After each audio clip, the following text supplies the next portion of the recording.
दरअसल सियासी दलों में चुनाव आयोग से मायावती के करीबी अफसरों को हटाने की मांग की गई थी।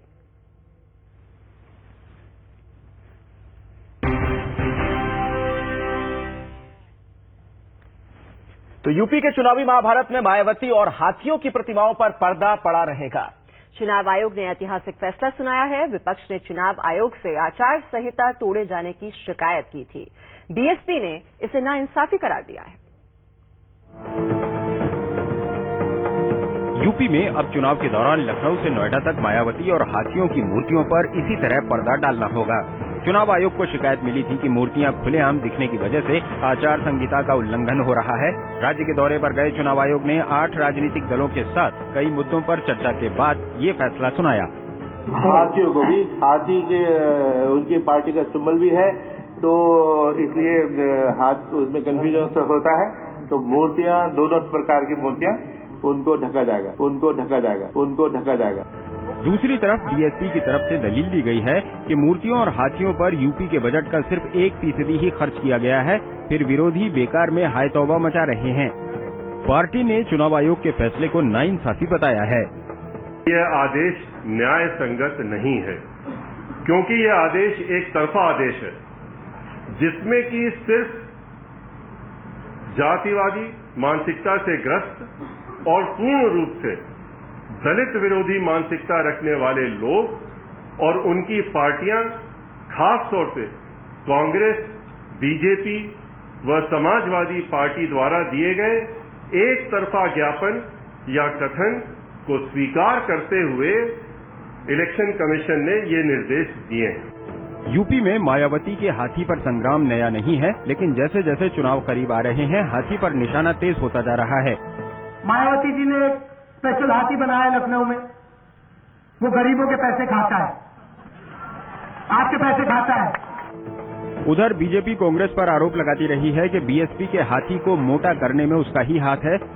यूपी के महाभारत में हाथी की लड़ाई दिलचस्प होती जा रही है। साफ है कि जो हाथी को पटकनी देगा वही सूबे का सिकंदर होगा। ब्यूरो रिपोर्ट के साथ आलोक पांडे, जी न्यूज, लखनऊ। और चुनाव आयोग के इस ऐतिहासिक फैसले के बाद जो चुनावी सरगर्मियां हैं वो भी तेज होती हुई दिखाई दे रही हैं। इस वक्त ज्यादा जानकारी के लिए रुक करेंगे। जी न्यूज संवाददाता राजीव रंजन हमारे साथ जुड़ चुके हैं। राजीव, अब चुनाव तक मायावती और हाथी की प्रतिमाएं लोगों को देखने को नहीं मिलेंगी। इसको लेकर बहुत ही आक्रामक तेवर अब बीएसपी ने अपना लिए हैं और सीधे सीधे चुनाव आयोग की निष्पक्षता पर ही सवाल उठा दिया है। बिल्कुल मीमांसा, क्योंकि मायावती की ये तैयारी थी कि पिछले 5 सालों में जितने स्मारक, पत्थर, मूर्तियां, ये सारी चीजें जो बनाई गई थी, उसका जब फायदा लेने का वक्त आएगा तो उस पर चुनाव आयोग ने पर्दा डालने की बात कही है और एक ऐसा फैसला लिया है जिससे मायावती को परेशानी खड़ी होगी। लेकिन इसीलिए मायावती और उनकी पार्टी की तरफ से जो आक्रामक रवैया अपनाया गया है और सतीश मिश्रा जो उनकी लेफ्टिनेंट के तौर पर पार्टी में देखे जाते हैं, उन्होंने एक तरफा निर्णय इसको बताया है और आगे आने वाले दिनों में निश्चित तौर पर। राजीव, आपके पास लौटेंगे, इस बातचीत को आगे भी जारी रखेंगे। दरअसल मायावती के हाथियों और मूर्तियों के ढकने के फैसले पर बीएसपी ने चुनाव आयोग पर ही निशाना साध दिया है। आइए आपको दिखाते हैं बीएसपी नेता सतीश चंद्र मिश्र ने और क्या क्या कहा।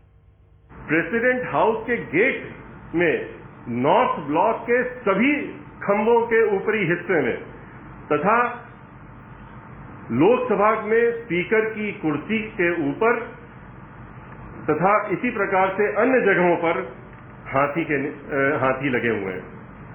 तो क्या इलेक्शन कमीशन दिल्ली में लोकसभा के चुनाव के दौरान president house, north block, south block, Lok Sabha को ढकवाने का काम करेगी?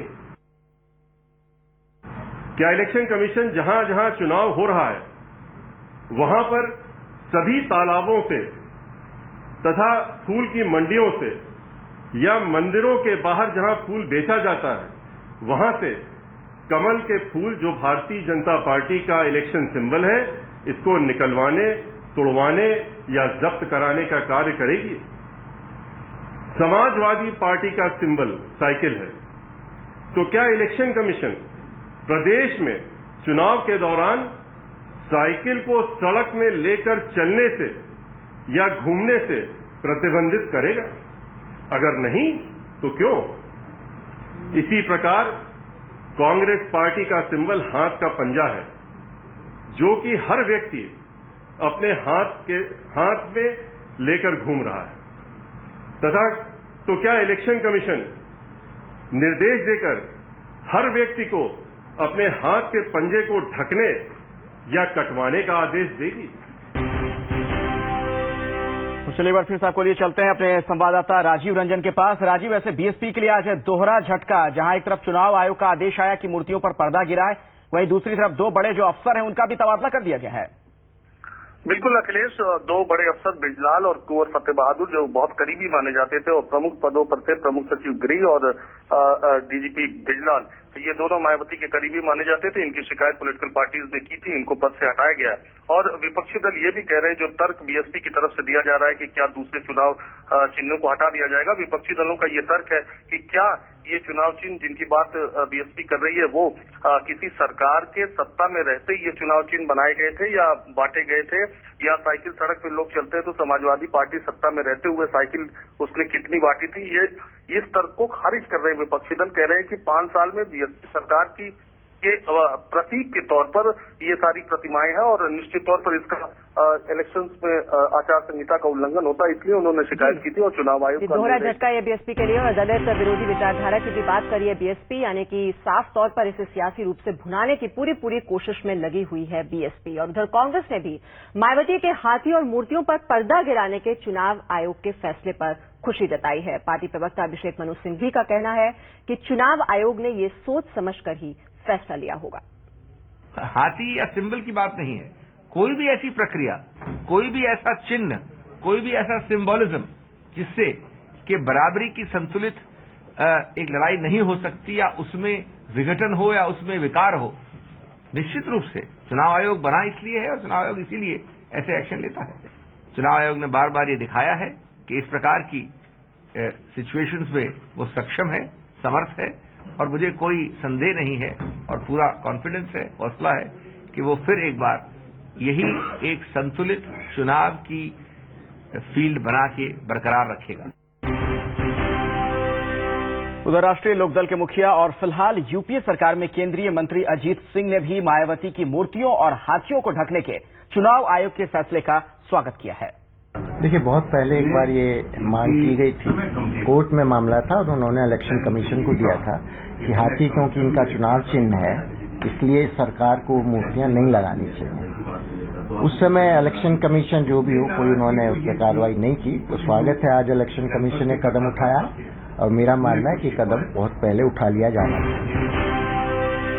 चुनाव आयोग के इस फैसले से यूपी के महाभारत में नया सियासी बवंडर खड़ा हो गया है। बीजेपी ने चुनाव आयोग के फैसले पर खुशी जताई है। लेवल प्लेइंग फील्ड सभी पार्टियों को देने का कोशिश शायद हो रही है, हम वेलकम करते हैं उसको। तो अंदरूनी खींचतान और विरोधी पार्टियों के लगातार हमलों के बाद बीजेपी ने बाबू सिंह कुशवाहा की सदस्यता स्थगित कर दी है। बीजेपी अध्यक्ष नितिन गडकरी को कुशवाहा की चिट्ठी के बाद ये फैसला लिया गया। इससे पहले आज कांग्रेस महासचिव राहुल गांधी ने कुशवाहा को लेकर बीजेपी पर फिर तीखा हमला किया। बाबू सिंह कुशवाहा अभी बीजेपी में आने का जश्न ठीक से मना भी नहीं पाए थे कि जाने की तैयारी हो गई। कुशवाहा को लेकर बीजेपी के अंदर और बाहर इतना हल्ला हुआ कि साख बजाने के लिए उसे बैकफुट पर आना पड़ा। पार्टी ने कुशवाहा की सदस्यता स्थगित कर दी। इस मसले पर बीजेपी से न उगलते बन रहा था और न निगलते। रास्ता खुद कुशवाहा ने दिखाया। कुशवाहा ने बीजेपी अध्यक्ष नितिन गडकरी को चिट्ठी लिखकर सदस्यता स्थगित करने की मांग की। मुझे राजनीतिक साजिश के कारण यूपी की बीएसपी सरकार और सीबीआई के जरिए कांग्रेस प्रताड़ित कर रही है। ये केंद्र की कांग्रेस सरकार द्वारा पिछड़े वर्ग के खिलाफ साजिश का नतीजा है। जब तक मेरे आरोपों की सच्चाई का उचित निवारण न हो जाए तब तक मैं बीजेपी की सदस्यता को स्थगित रखूंगा। बीजेपी नेता पार्टी के इस फैसले से खुश हैं। सुश्री मायावती भ्रष्टाचार की शिरोमणि है, जननी है, और उनके साथ रहने के कारण सामान्य तौर पर जो भी होंगे उनके बारे में आम धारणा उसी प्रकार की है। इससे पहले कांग्रेस महासचिव राहुल गांधी ने कुशवाहा को लेकर बीजेपी पर सीधा वार किया। भ्रष्टाचार की जो रेस चल रही है यूपी में, उसमें वो दूसरी तीसरी पोजीशन पे है, शायद एक नंबर, पहले नंबर पे। कुशवाहा पर मचे सियासी घमासान के बीच NRHM घोटाले में CBI ने सर्जिकोइन कंपनी के पूर्व MD GK बत्रा को गिरफ्तार कर लिया है। इस तरह NRHM घोटाले में ये पिछले 3 दिनों में 5वीं बड़ी गिरफ्तारी है। माना जा रहा है कि आने वाले दिनों में कुशवाहा पर भी शिकंजा कस सकता है। दिल्ली से अरुण सिंह के साथ आलोक पांडे, जी न्यूज लखनऊ। उधर तृणमूल और कांग्रेस में आर पार की जंग और तेज हो गई है। ममता बनर्जी ने 2 टूक कहा है कि कांग्रेस चाहे तो गठबंधन तोड़ सकती है। कांग्रेस ने कहा है कि वो किसी से नहीं डरती, लेकिन सुलह सफाई के लिए यूपीए में समन्वय समिति की संभावना से इनकार नहीं किया है। तृणमूल कांग्रेस और कांग्रेस की तकरार इस कदर बढ़ चुकी है कि अब दोनों पार्टियां खुल्लम खुल्ला एक दूसरे पर शोले बरसा रही हैं।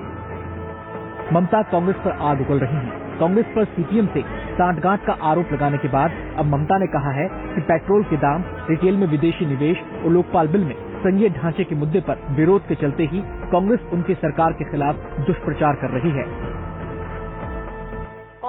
अगर कांग्रेस हमसे अलग होना चाहती है तो रास्ता खुला है।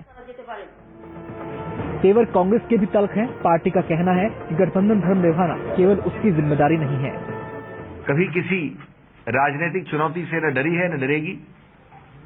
ये कांग्रेस के विषय में सभी पार्टियों को लागू होता है। मैं किसी एक पार्टी की बात नहीं कर रहा और न मैं केंद्र न प्रादेशिक बल्कि सामूहिक रूप से भारत की बात कर रहा हूं। तृणमूल से तनातनी के बावजूद कांग्रेस ने हालात सुधरने की उम्मीद नहीं छोड़ी है।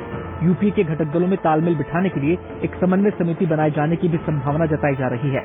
इस बीच पश्चिम बंगाल में कांग्रेस ने भी साफ कर दिया है कि वो राज्य सरकार में बनी रहेगी। कोलकाता से आशिका सिंह के साथ अरुण सिंह और रविंद्र सिंह, जी न्यूज दिल्ली। सीपीएम ने कहा है कि ममता कांग्रेस से नाता तोड़कर एनडीए में जाने की तैयारी कर रही हैं। सीपीएम के नेता सीताराम येचुरी ने कहा कि ममता देश में जल्द से जल्द चुनाव चाहती हैं ताकि वो केंद्र में एनडीए के साथ एक बार फिर मोड़ भाव कर सके। अगर चुनाव जल्दी होगा तो उनके लिए फायदा होगा और केंद्र में फिर एनडीए की सरकार आएगी तो पहले जब एनडीए की सरकार में तृणमूल की नेत्री जिस तरीके से वहां पे रेल मंत्री थी और आज भी वो यही उम्मीद कर रहे हैं तो एनडीए में जाने में उनको कोई झिझक नहीं है।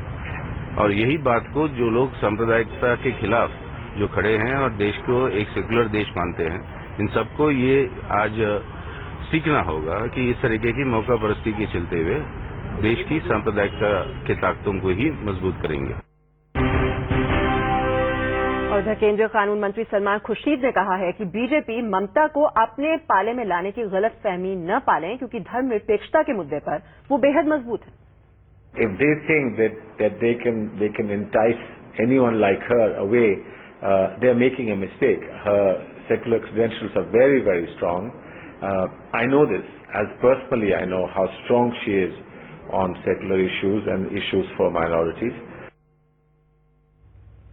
उधर पंजाब में विधानसभा चुनाव से पहले पूर्व मुख्यमंत्री अमरिंदर सिंह के घर में ही फूट पड़ गई है। अमरिंदर के छोटे भाई मलविंदर सिंह अकाली दल में शामिल हो गए हैं।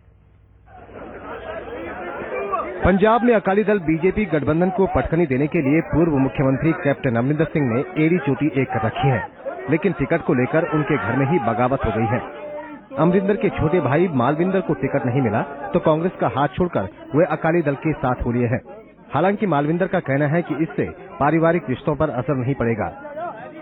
I will not contest. मैं अपने भाई के खिलाफ नहीं लड़ूंगा, मैं अपने भाई के खिलाफ नहीं बोलूंगा। My brother, ever.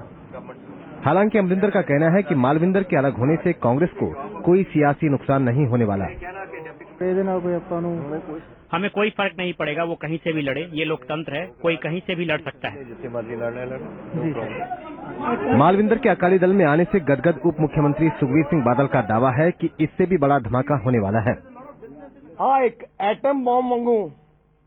ये कांग्रेस के लिए एटम बम की तरह है, आगे और भी धमाके होंगे। आज टूट जाना किला कांग्रेस का। माना जा रहा है कि अकाली दल मालविंदर को पटियाला के पास समाना या फिर मानसा से उम्मीदवार बना सकता है। पटियाला से जतिंदर भारद्वाज के साथ रमेश हांडा, जी न्यूज चंडीगढ़। 5 राज्यों में विधानसभा चुनावों के साथ ही काली करेंसी उफान मारकर बाहर आने लगी है। पुलिस ने पंजाब और यूपी के अलग अलग जिलों से अब तक करोड़ों के नोट बरामद किए हैं और इनका कोई हिसाब किताब भी नहीं मिल पा रहा है और न ही कोई दावेदार ही सामने आया है।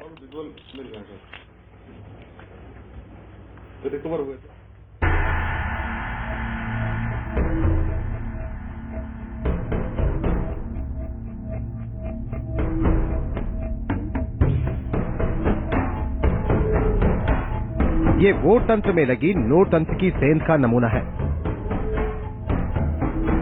नोटों की इन गड्डियों के रंग भले ही अलग हों, लेकिन हकीकत में ये काले नोट है। माना जा रहा है कि 5 राज्यों में चुनाव के दौरान मतदाताओं को बहकाने के लिए इनका इस्तेमाल हो सकता था। पंजाब हो या फिर यूपी, पिछले कई दिनों में नोट बरामद होने का सिलसिला जारी है।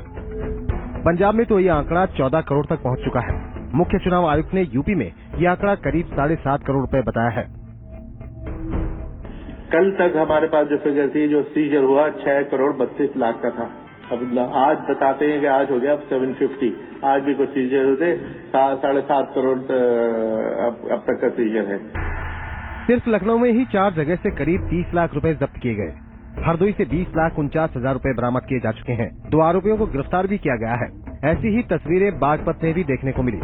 पुलिस ने 3 जगह छापे मारे तो करीब 65 लाख रुपए हाथ लगे।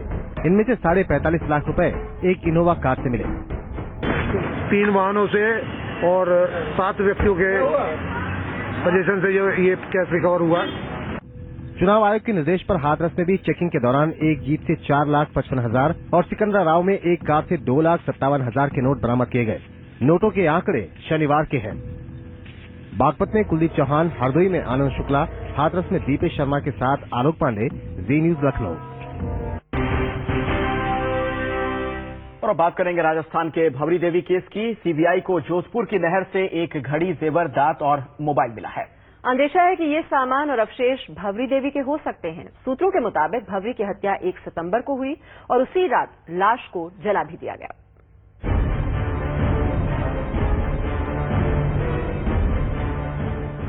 जोधपुर की राजीव नहर को खंगालने का काम कई दिन से जारी है। खोज में रात दिन जुटी सीबीआई को महिलाओं के पहनने वाली घड़ी, दांत और जेवर मिल चुके हैं। बरामद सारे सामान की फॉरेंसिक जांच जारी है। टीम को जलोड़ा से आरोपी कैलाश जाखड़ की शर्ट और भंवरी की शॉल के साथ एक मोबाइल भी मिला है।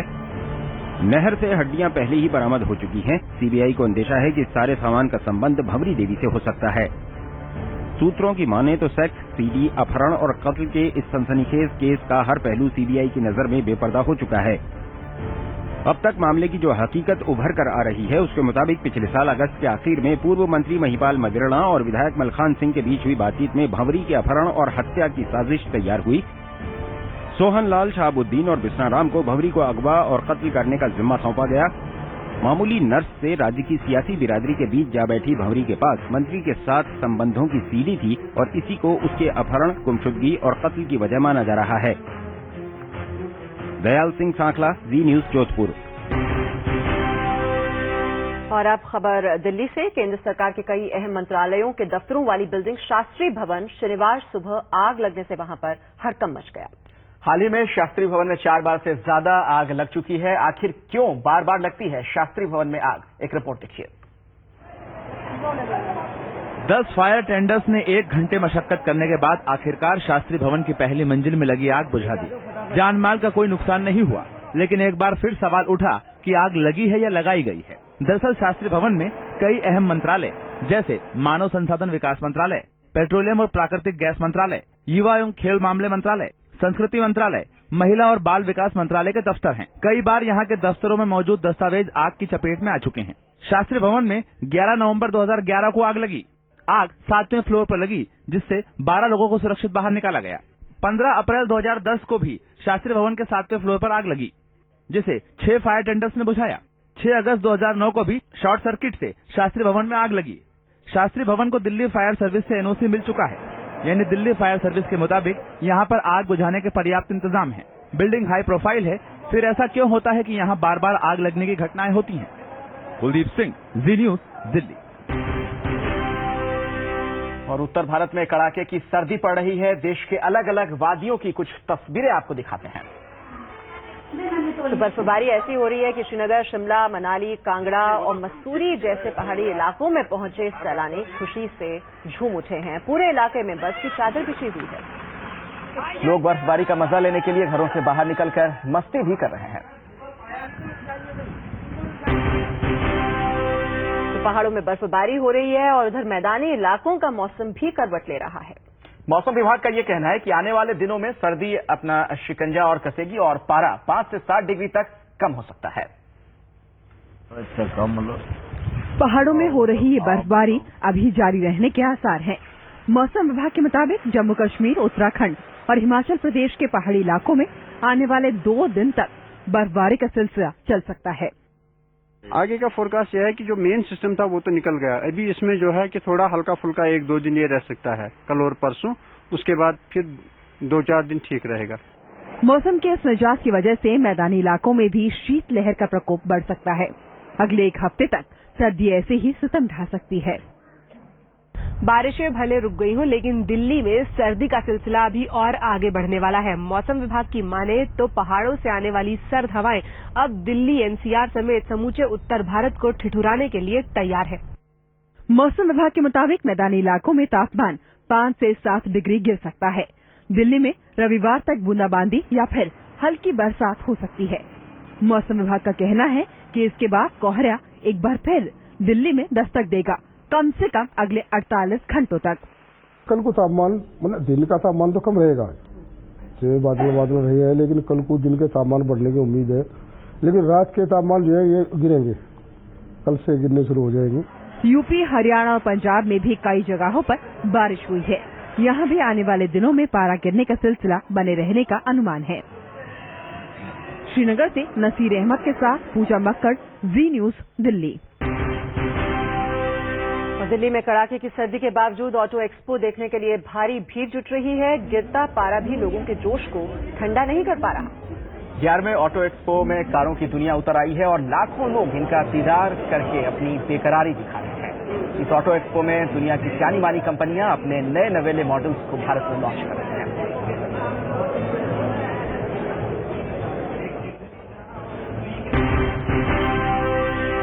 और इस वक्त की कुछ और अहम खबरों पर फटाफट नजर डाल लेते हैं। तिब्बत के धर्मगुरु दलाई लामा की जान को खतरा है। मुंबई पुलिस को खुफिया जानकारी मिली है कि चीन के तिब्बती क्षेत्र के कुछ आतंकवादी तिब्बती धर्मगुरु की हत्या करने के इरादे से भारत आ सकते हैं।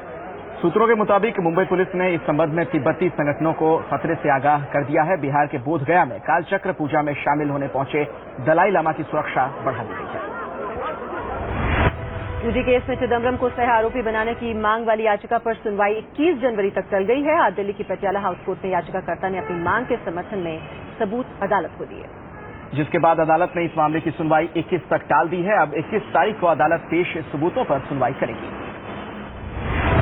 समाजवादी नेता आजम खान मुश्किल में फंस सकते हैं। रामपुर में की गई एक जनसभा को लेकर उनके खिलाफ आचार संहिता उल्लंघन का मामला दर्ज किया गया है। आजम खान पर बगैर इजाजत जनसभा करने का इल्जाम लगा है। 1996 के दूरसंचार घोटाले में दोषी पूर्व टेलीकॉम मंत्री सुखराम ने कोर्ट के आदेश के बाद आज सरेंडर कर दिया। सुखराम एम्बुलेंस से पटियाला हाउस कोर्ट पहुंचे। कोर्ट ने सुखराम को 3 साल की सजा काटने के लिए एम्बुलेंस में ही तिहाड़ जेल भेजने का आदेश दिया है।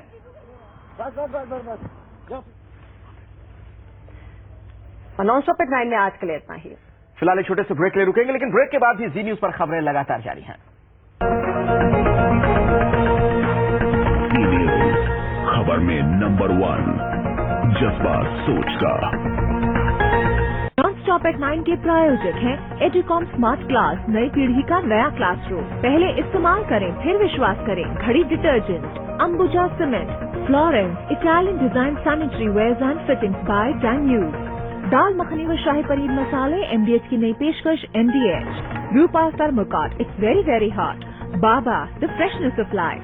टाटा AIG लाइफ, ताकि शुरुआत हो सही। और एवरेस्ट गरम मसाला, लाइफ में डालो थोड़ा गरम मसाला। Sensodyne toothpaste 24/7 sensitivity protection. विश्व भर के डेंटिस्ट इसकी सलाह देते हैं। क्या होता अगर गूगल, फेसबुक, GPRS और मेट्रो हमारे पास 25 साल पहले होते? हमारी लाइफ बहुत प्रोग्रेसिव होती। It's never late. अब हमारे पास है जेननेक्स टेक्नोलॉजी वाला माइक्रोटेक 24/7 जो आपकी बैटरी का भी रखे ख्याल। भविष्य के बारे में मत सोचो, भविष्य में जियो। A dream, a commitment. Sri Balaji Action Medical Institute, a world-class hospital with over 25 medical specialties, healing with a human touch. Sri Balaji Action Medical Institute. अच्छी सेहत के लिए हम क्या क्या नहीं करते, फिर कोई दूसरा वाटर प्योरीफायर क्यों? सिर्फ नशा का। पियो हेल्थी, जियो हेल्थी। पापा सीट बेल्ट तो लगा लो।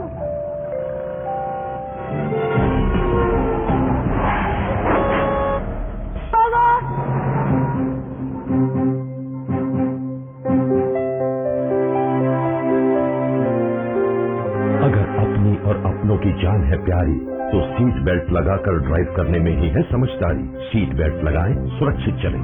सड़क परिवहन और राजमार्ग मंत्रालय द्वारा जनहित में जारी। कब से कह रहे हैं? बस 6 महीने में बन जाएगा। बन गया ड्रीम होम। एक चीज मैंने सीखी है, भरोसा उसी का जिसकी गारंटी हो। जैसे GMI प्लान, ये देता है निवेश की रकम को दुगना करने की पक्की गारंटी। बजाज आलिया, जियो बेफिक्र। सांबर मसाला हो या चने का मसाला, कसूरी मेथी या देगी मिर्च, असली मसाले MDH। Speed Post, binding the whole world in one thread. With its fast, secure, economical and reliable delivery system that reaches with India and across the globe. Speed Post from India Post. Discover the joy of communication.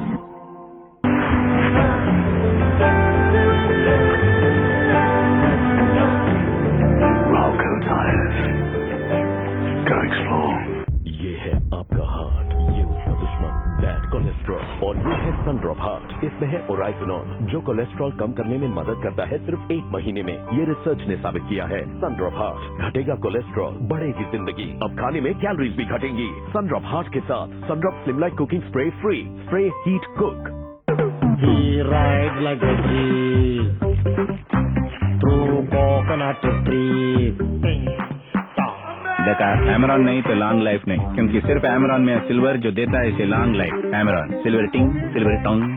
मैंने क्या मिलाया था जिससे घर में न सीलन पड़ी, न जंग, न दरारें? डॉक्टर फिक्सिट का LW+ सीमेंट में मिलाएं हर बार।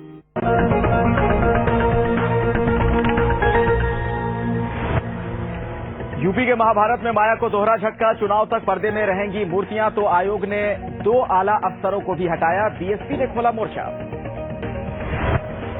कुशवाहा पर चौतरफा घिरी बीजेपी बैकफुट पर, सदस्यता स्थगित, तो दागियों के चुनाव प्रचार से दूर रहेंगे दिग्गज। राहुल का वार, कुशवाहा ने बीजेपी को खरीदा। चुनाव में नोट तंत्र के जोर पर चुनाव आयोग की पैनी नजर। यूपी में एक ही दिन में मिले 42 लाख, अब तक 7.5 करोड़ रुपए जब्त। कांग्रेस और तृणमूल में आर पार, ममता का 2-2, कांग्रेस चाहे तो तोड़ दे गठबंधन। कांग्रेस की भी खरी खरी, नहीं डरते किसी से। लेफ्ट ने कहा एनडीए जाने की तैयारी में है ममता। चुनाव से ऐन पहले पंजाब में कांग्रेस अध्यक्ष के घर फूट, छोटे भाई ने थामा अकाली दल का दामन। अमरिंदर बोले किसी के जाने से नहीं पड़ेगा फर्क। धौरी केस में सीबीआई को और मिले सुराग, घड़ी, दांत और जेवर बरामद। एक आरोपी की शर्ट भी मिलने का दावा, जांच के बाद हो सकता है राजफाश।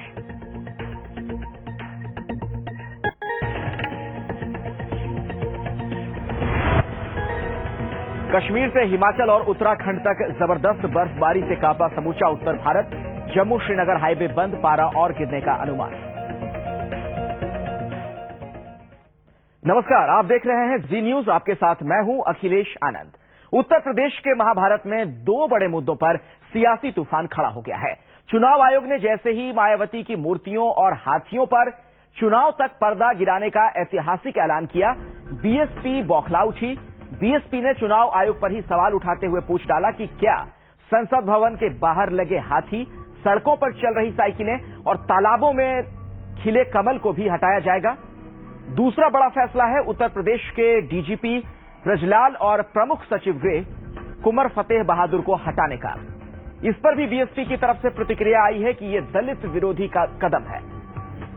दरअसल सियासी दलों में चुनाव आयोग से मायावती के करीबी अफसरों को हटाने की मांग की थी।